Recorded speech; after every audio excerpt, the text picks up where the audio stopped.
Pinoy Tips PH. Isa sa pinaka-pinag-uusapang pangalan sa showbiz ngayon ang bagong pasok sa industriya na si Carmela Ford, na mas kilala bilang Lena, ang bunsong kapatid ng aktor na si Daniel Padilla. Kilala natin si Daniel bilang isang magaling na aktor sa teleserye, pelikula, at kahit sa international recognition. Pero paano siya bilang isang kuya sa totoong buhay? Lalo na ngayon, ang kanyang kapatid ay pumasok sa showbiz at Pinoy Big Brother. Nagdesisyon si Lela na pumasok sa showbiz. Tinanong si Daniel kung paano niya ito tinanggap. Ayon sa aktor, talagang gusto ni Lela ang showbiz at seryoso sa pangarap niya. Pero hindi ito basta-basta. Sinabi ni Daniel na mahirap ang mundo ng entertainment at maraming taong susubok sabihin kung sino ka. Kaya pinayuhan niya si Lela na gawin lamang ito kung buo ang puso, determinado at handa sa kung ano ang buhay sa entertainment industry.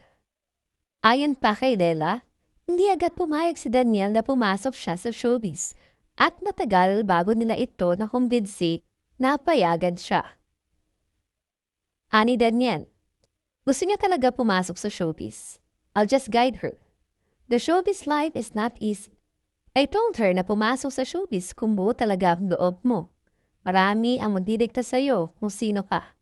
Maswerte siya nandito ako para bantayan din siya. But I'm proud of her.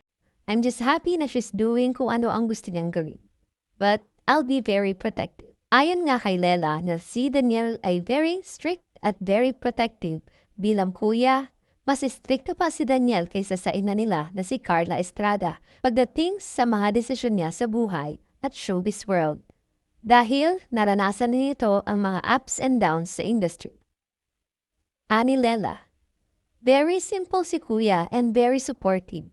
He knows the industry's ups and downs and is just looking out for me. Sabi ng aktres at tungkol sa pagpasok naman ni Lela sa PBB. Ayon sa ina nila, na si Carla Estrada, hindi daw aktibong nanonood si Daniel para hindi siya ma-stress habang nasa loob ng show si Lela. Pero, kahit ganon, tinatanong pa rin lagi ni Daniel ang ina tungkol sa kapatid. Kwento ni Carla, palaging tanong ni Daniel, "Ma, kamusta si Carmela doon?"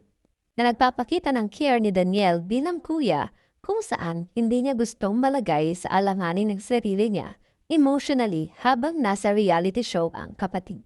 Marami nga ang humanga kay Daniel Padilla hindi lang sa pagiging magaling nitong aktor, kundi bilang isang mapagmahal at protected na kapatid. Supportive but realistic. Proud siya pero aware sa hirap at pressure ng industriya, kaya nakaguide kay Lela.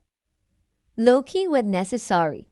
Hindi nagpapakita ng sobra-sobra sa social media, pero alert siya sa kapakanan ng bunsong kapatid. Ayon pa kay Lela, ay si Daniel na ang tumayong ama sa kanila na ipinagmamalaki naman ng aktres na si Carla Estrada dahil sa magandang pag-uugali na ipinapakita ni Daniel. Anong masasabi mo? Saka rin ba sa mga dumaraming fans ni Lela? Kapansin-pansin nga ba ang magandang pag-uugali nito na mukhang nakuha niya rin mula sa mga turo at payo sa kanya ng kanyang kapatid na si Daniel Padilla? I-comment ang iyong opinion. At kung nagustuhan mo ang video ito, please hit like, share, and subscribe for more videos. If you like this video, we would like to hear from you. Please write your comment down below. Don't forget to hit like, share, and subscribe. For more videos, Pinoy Tips PH.